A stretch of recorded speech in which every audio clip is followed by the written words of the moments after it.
제가 현업에 있다 보니까 이제 자주 질문 받는 게 매매를 할 경우 저 부동산에서 대출이 얼마 나옵니까? 이렇게 질문을 많이 받는 경우가 있어요. 이건 당연한 일이죠.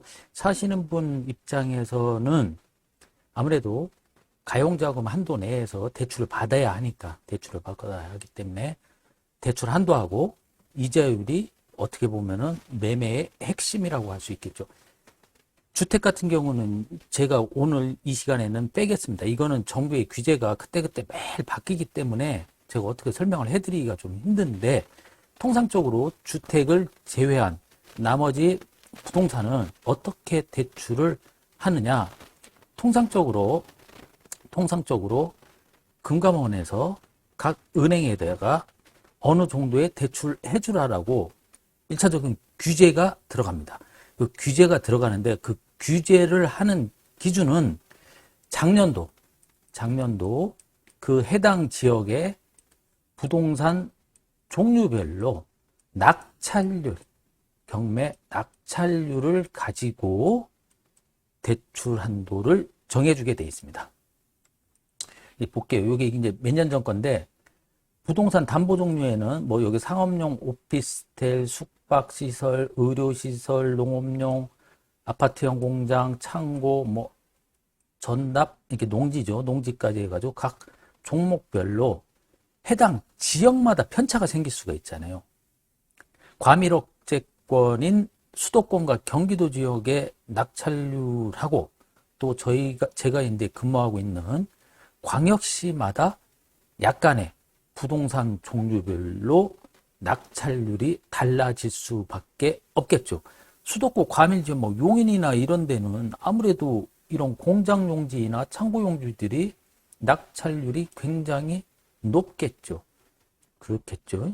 근데 저 멀리 이제 뭐 전라도 쪽이나 이런 데는 아무래도 생산 기반 시설이 없기 때문에 공장이나 창고에 대한 수요가 없기 때문에 낙찰률이 낮아질 겁니다.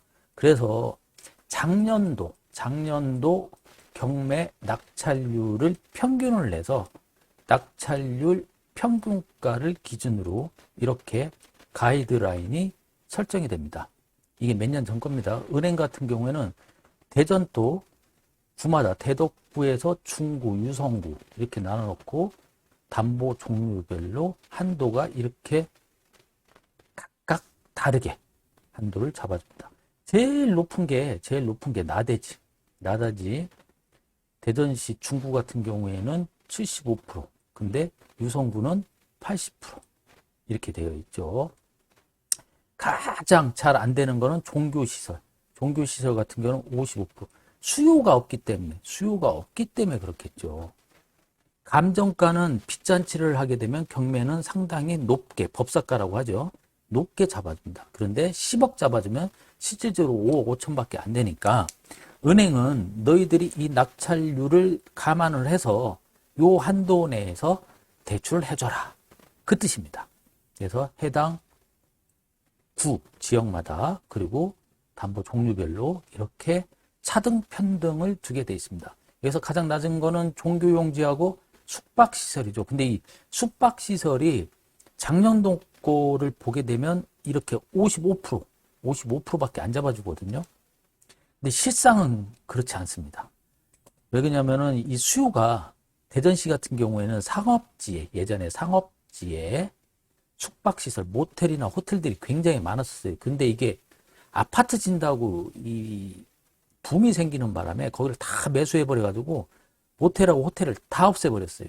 그러니까 품귀 현상이 생겼습니다. 그래서 그 외부에서 공사하시려고 오시는 분들 있잖아요. 그래서 모텔이나 이 호텔이 그 전멸하다 보니까 빈 방이 없는 상태로 해가지고 나오면 매매도 잘 되고 임대 또한 잘 됩니다. 임대 또한 잘 되고 그리고 이 낙찰률도 지금은 55%가 아니라 거의 한 65%까지 이제 올라갔습니다. 그러면 은행에서는 담보 비율이 어떻게 있어요?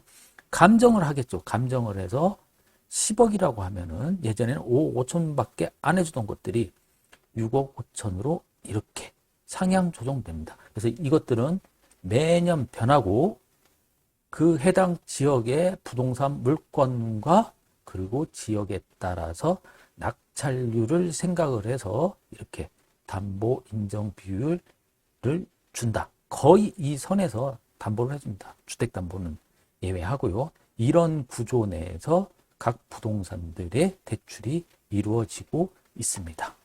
부동산 상식으로 어떻게 이 담보 비율, 대출 10억이면 몇 프로를 해주는지에 대해서 궁금해 하시는 것 같아가지고서 그 원리에 대해서 오늘 설명해 드렸습니다.